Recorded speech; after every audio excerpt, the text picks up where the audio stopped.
Hi out there, it's me, Eloise, and today's video I am going to give you the whole process of designing my cover for book 1 of Legend of the Amazons, Maiden of Artemis. I get so many compliments on this cover and I really want to share my process with you in case you are wondering what you should do for your cover for your independent book. Today's video I want to share with you the process that I went through in identifying the kind of cover that I was looking for, finding a cover artist, shooting my shot with her, the whole process of back and forth, showing you the different phases of the cover as I worked with her to kind of talk about how to communicate with your cover designer, have expectations and all of that, and then obviously finished product.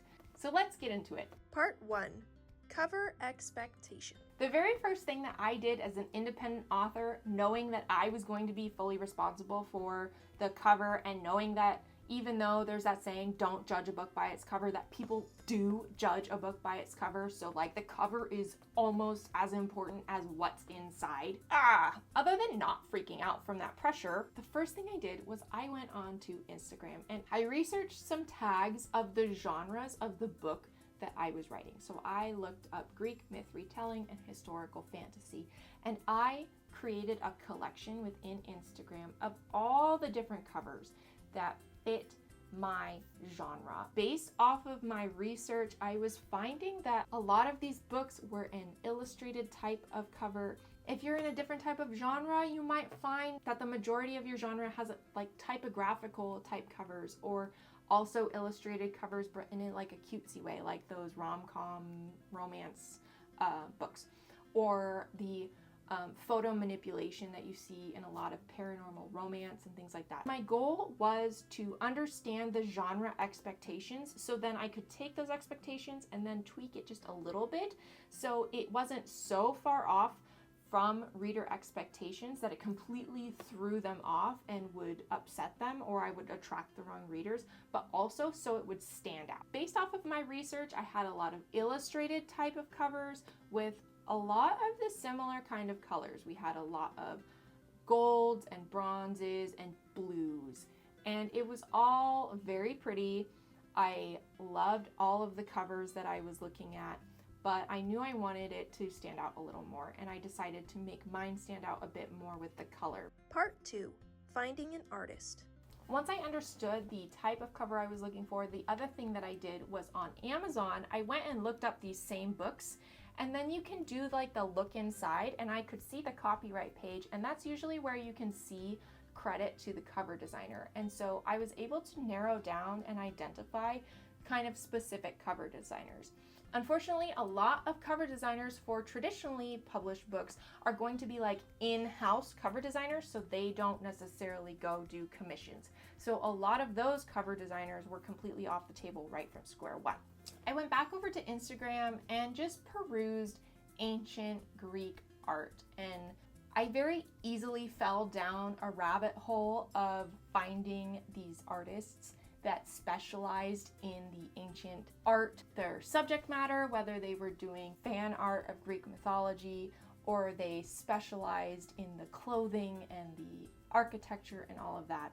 And I came across a number of amazing artists that I follow. I'm gonna list a whole bunch of them down below because they are worth a follow. They're so talented, and I am obsessed with Greek mythology, so I obviously am obsessed with them. So out of all of these artists, the one that caught my eye immediately was Flora. I saw her cover concept art for the Iliad and the Odyssey. I went into her profile and I looked at all of the art that she was posting, and I found myself scrolling and looking at all of her art and loving all of it, and then halfway through realizing like, oh my god, she sees who likes her stuff and I'm just in here liking every single one. I'm liking something from 5 years ago. Stop, Eloise. I stopped being creepy and weird. So once you find the cover artist, go look on their website, see if they take commissions, see if it's open. I was able to find on her website that she does take commissions. She didn't specifically say whether she did covers or not, and I couldn't find on her portfolio or anything at that time covers, examples of covers.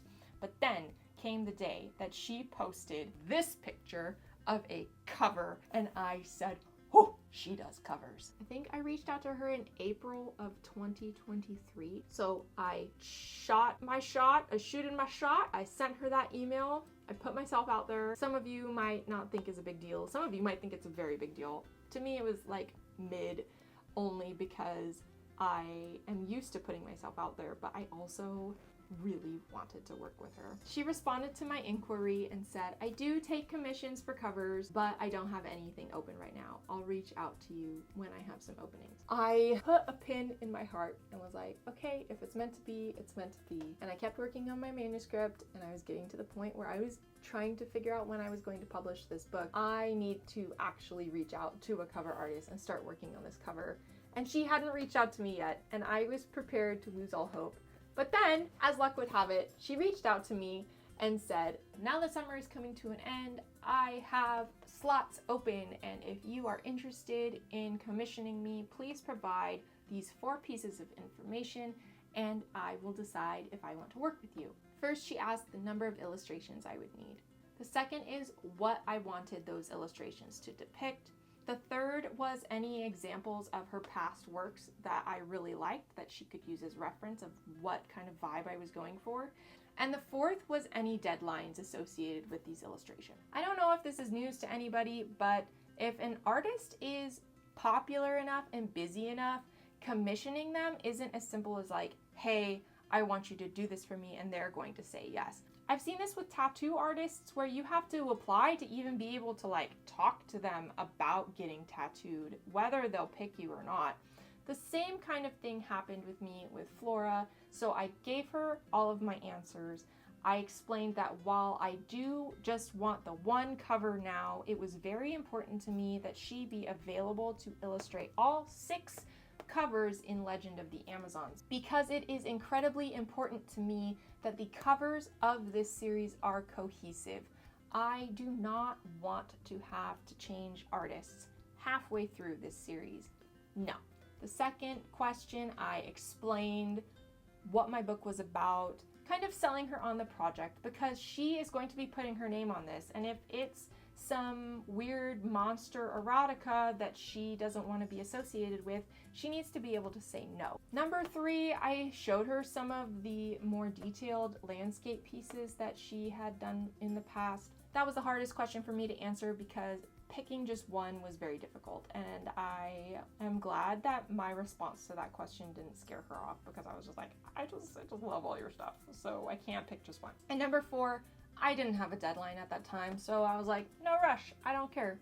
So after she reviewed my answers and accepted my project, she provided me with a quote which included licensing. Now, if you are not signing any sort of legal documentation when you are hiring professionals to work on your book, please stop doing that. Constant vigilance. The expectations on her end and on my end to fulfill this contract were very clear. She sent it over, I signed it, I paid the deposit, and that's when we got started on the collaboration. Not before, after. And also, don't pay anybody until you sign that contract, or else they could just steal your money and you are going to be up a creek without a paddle, okay? Constant vigilance. During this stage of negotiations, I also talked about how I was wanting a back cover as well. So her initial quote was only for this front cover, and I really wanted to also have that detail on the back. I asked her what the price difference would be if I also got this back cover, and she told me, and I said, yeah, let's do it, because to me, it was worth the investment. Don't be afraid to ask questions and ask for clarification. The cover artist is not going to be offended that you are asking clarifying questions so you can make an informed and educated decision with your money. Part 3. Design Brief. Once I signed the contract, we got started on Sunday, August 20th, 2023 on designing this book cover. Flora didn't really provide me with specific questions, and I didn't know what the term creative brief was at the time of working with her. For all of you who don't know, a creative brief is a document outlining the design expectations and vision of a specific brand or product, or in this case, a cover design. Let me just pull up the email that I sent her so you can see exactly what I said. So book one information, I gave her season options, that the timeline of book one covers April through August, figuring that that might impact the setting and the colors. Some geography options. I gave her a brief description of who Otrera is as a character, that Artemis gives Otrera a magical bow. I added the description of that bow below. I provided the current blurb of the book. I also had a section called Thinking Ahead, where I talked about how this is book one in a series. I listed out the title ideas for the subsequent books so she can get a feel for what direction the series is going. And then I told her an idea that I had, that Otrera has that transformation where she goes from having her back towards the reader in book one to, over the course of the series, turning to face the reader until you are just kind of hit with her intensity by the end. She is going from a slave girl to a badass boss bitch warrior queen. Part 4, Rough Design. So I sent her all of that information on August 21st. I heard back from her on August 31st with an initial cover concept design that she wanted my feedback on. She said it was very rough and not to panic, and I don't know if she's like worked with people before that don't understand the concept of an art process, but like even her rough, I was like, oh my god, this is amazing. From there, I gave her my feedback. I loved the idea of the cliffs in the background. She also suggested that Otrera could be holding the bow, and I loved that idea because it was symbolic of her commitment to Artemis and things like that. She also wasn't sure how closely I wanted the style to be compared to other books in that niche genre of Greek myth retellings, and I told her that while I did want it to be unique, I'm totally okay with it looking like covers in the same kind of niche because I want it to fit in. That was my whole goal in this process, was to get a professional, amazing looking cover that just seamlessly fit in with the traditionally published books. You know, I want her to be on the shelf with all of those traditionally published books and nobody be able to pick out which one is independently published. Do you think that I achieved that goal? Let me know in the comments down below. The only two pieces of feedback that I had for Flora in this first stage was that Otrera seemed to be a bit big compared to the rest of the cover, so I asked if she could be shrunk down just a little bit, and then I wasn't sure how the whole design was going to impact the title. I asked if she could kind of adjust the design a little bit to have a bit more space either at the bottom or the very top, so I could have that title name right there without it being interfered with by any sort of visual obstruction. I sent my feedback to her on August 31st, and she got back to me about a week later on September 7th with a couple of different mock-ups that had different poses for Otrera for me to pick from. The first had her with her back to the reader and kind of looking over her shoulder, while the other has her facing the reader and kind of having this like look of hope up to the skies. And while I loved both of them, I was immediately hooked by that first pose of her just like, she's ready to go through that door into that setting. She's not even asking, are you going to come with me? She's like, come with me. Let's go now. We got shit to do. I got that in my inbox at 4 o'clock in the morning, and within 30 minutes of waking up, seeing that email, I responded back to her immediately. First pose, 100%, no questions asked. The first sketches of the columns were looking very Roman, and I asked her if she could modify it slightly to be a bit more Doric or Ionian with that kind of more round look of those columns. They were a bit too square when we first started. It's not a huge deal, and for the average reader, they probably wouldn't notice that. But for someone who might be obsessed with Greek mythology like I am, that's the kind of detail that they are going to notice, and they are going to say, why is this column like this? If she can't get her columns right on her cover, what does she actually know about Greek mythology? And the whole inside of this book is going to be trash because she has a Roman column on the cover instead of a Greek one. These are the thoughts that plague me at night. Part 5, Rough Colors. I sent my feedback to her over the course of September 7th and 9th. So about a week and a half later, Flora got back to me with the rough colors. Oh my gosh, the difference color getting added to this sketch makes. Like, it was already amazing, but then the color was like, boom, wow. And this is also where trusting your artist comes into play. She said in her email, I've gone for a monochrome purple to match the early twilight purples and reds of the setting sun, and then having Otura stand out in warm oranges and a similar purple dress. For continuity, I was thinking each book could have its own signature color to help differentiate them that loosely followed the sky color as the moon rises. The way my jaw fell on the floor when I read that, obviously after looking at all those pictures, I freaked out and said, oh my God, you're brilliant. This is brilliant. Yes. In this stage, the only question that I had for her was about the font and whether that was a placeholder font or not. And that's when I decided I would take over the role of putting in the title and arranging it how I wanted it to, because that kind of thing was something that I was a bit more picky about, and I figured it would save everybody a whole lot of time and frustration if I just did it as opposed to us like ping-ponging. Part 6. Shading and Details.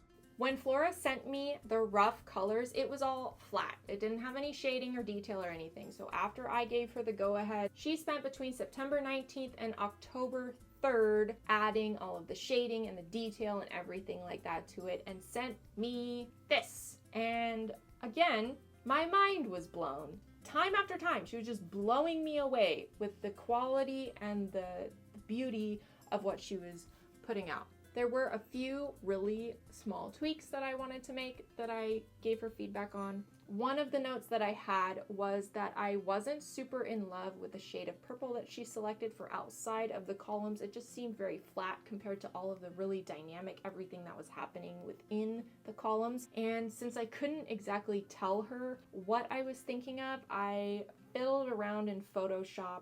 I have some experience with Photoshop and things like that, so I fiddled around to get a mock-up of kind of what I was thinking and wanting that I couldn't articulate, and I sent that to her as an example. In that email, I also described what I did in the file so she could easily recreate it if she wanted to. I also asked if she could make the floor ombre to add a little bit of a depth to that. I pointed out that the bow still needed a string on it and suggested that maybe we make it white because it is a magical bow that when you pull the string, an arrow of moonbeam materializes. I did ask her to adjust the size of the crescent moon. It was just a little too much of a sliver. Asked her to make it more of a quarter moon because I had put some more thought process into the different phases of the moon that I was going for. And then the feedback for the back cover was that she could keep it simple if she wanted to, but if it looked a little boring, that she could add something if she wanted to. Just a couple days later, Flora had the changes back for me to look at, and you can see that here. She was able to give me some different options of those color schemes that I was talking about and said that my example was incredibly helpful. So that's a good tip, that if there's something that you are having trouble articulating in an email, to provide some visual examples or a sketch or something for the artist to work with, and trust that they will conceptually understand what you're going for. In addition to the color change outside of the columns, one of the other changes that she had that I appreciated was that she made it darker inside the columns on the back so that the font pops more. My reaction to that was that every time I think it can't get better, it does. Some artists will limit the number of changes that you are allowed to ask for on their work. I am super lucky that Flora didn't really have those limitations. She was very receptive to all the little tweaks that I had. I believe on October 5th was my 4th feedback type email. That was focused on the spine as far as the changes to the moon on the top. I wanted it rotated. I wanted to change the moon on the bottom to a numeral because one of my pet peeves with book series is when one book is a different height and size than others, which we're not going to have that problem, but the other is not being able to easily tell which book you're looking at in that series. So I wanted you to easily know that you are looking at book 1 in Legend of the Amazons. By then, the cover design was done, and all that was left was for me to make my final payment to Flora and go over into Photoshop and decide what font I wanted, how I wanted it all laid out, and the spacing and everything. Working with Flora was a delight and a breeze, and I am so looking forward to working with her again on book 2 for Legend of the Amazons. Part 7, Title and Text. It's a long story, but I do have some amateur graphic design experience, and through that experience, I know of a website called dafont.com, DAFONT.com. And if you go on there, you can find all sorts of font faces. Important side note, if you are looking for a font to use on something that you are going to be making money off of, you need to make sure to do your due diligence and make sure to understand the licensing for that font. So you can either purchase a license or you can find a font in the public domain or one that has been indicated to be 100% free. By using this website, I found the 2 fonts that I use for both my title and then also my author name. Once I had the fonts installed, I could go into Photoshop, type out my text, add shadows, filters, things like that, mess with it until I found exactly what I wanted, where I wanted it, all of that kind of jazz. And that is the entire cover design process for Maiden of Artemis. It wasn't until the prince's blood coated Otrera's hands that she realized she'd sentenced herself to death. In her darkest hour, Artemis offers her a second chance at life and freedom. But in return, the goddess commands unwavering loyalty and sends her on a formidable quest. Joined by women who swiftly become sisters along the way, Otrera's journey is tangled by prophecy and unexpected discoveries, as she is faced with a decision that will alter her life forever. Fleeing from men and monsters alike, Otrera and her companions travel across ancient Greece in search of what was promised. Each day, she learns more about herself and the dangers of her world. Yet the closer she gets to fulfilling her quest, the further Otrera drifts from her pledge to Artemis. Pursued by a vengeful king and his relentless champion, Otrera discovers how far she'll go to keep her sisters safe, but nothing, not even a divine weapon, can protect her from the wrath of the gods. So begins the story of the tribe feared by heroes and kings alike. If you've made it this far, thank you so much for watching. You're one of my favorite people. If you like these kinds of videos, be sure to subscribe and ring that bell. And if you want more insider information about my author journey or my self-publishing process, subscribe to my newsletter, link down below, for emails every month straight to your inbox. That's all I have for you this week. Until next time, take care. Bye!